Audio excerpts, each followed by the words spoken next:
こんにちは、隙間のリリーです。メデを読むためのハワイ語ミニ講座、よろしくお願いします。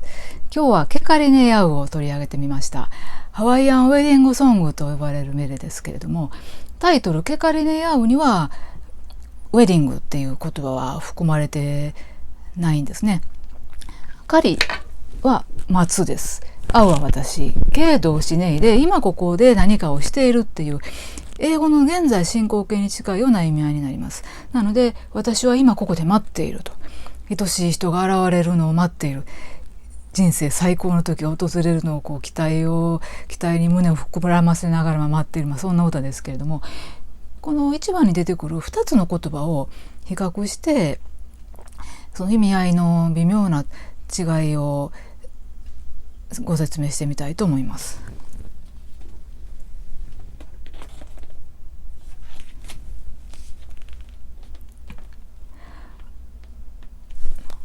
アイヤとエイヤ似てるんですけども、この2つの言葉が一番に出てきます。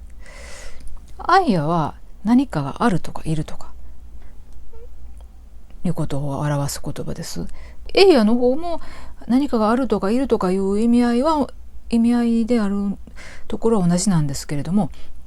ここにと書いたように話し手の近くにある、here、ここにあるっていうのがエイヤです。そしてthere、ちょっと離れたところにあるということを表すのがアイヤ。そういう違いがあります。メレでどんな風に使い分けられているのか見てみたいと思います。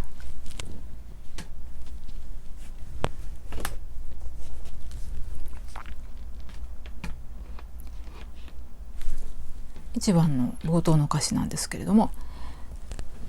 エイヤウケカリネイ、これケカリネイは先ほどのタイトルと同じですね。待っている、今ここで待っている。エイヤウ、今ここに私はいると、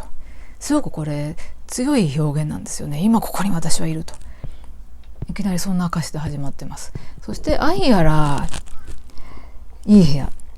クーアロハは私の愛しい人ですけれども、いい部屋はどこにという where という意味合いになります。でアイヤラいい部屋でどこにいるんだろうという疑問の言葉になるんですね。そしてどこにいるんだろう、ちょっと離れたところですよね。そういう意味合いで使われるのがアイヤです。そして一体全体という、どこに行って語り手の行き場のないモヤモヤした感じが、思いが込められているのがこのラーのところですね。そしてまたエイヤが続きます。エイヤケフリネイ、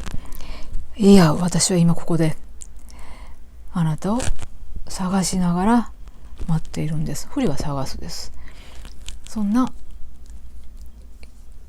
意味合い、そんな一番だったりするんですけれども、このエイヤとアイヤどちらも何々があるというところなんですが、2つを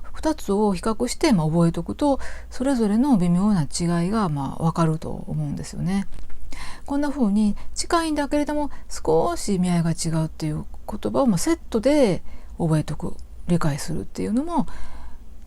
言葉を覚える、単語を覚えるコツかなと思ったりします。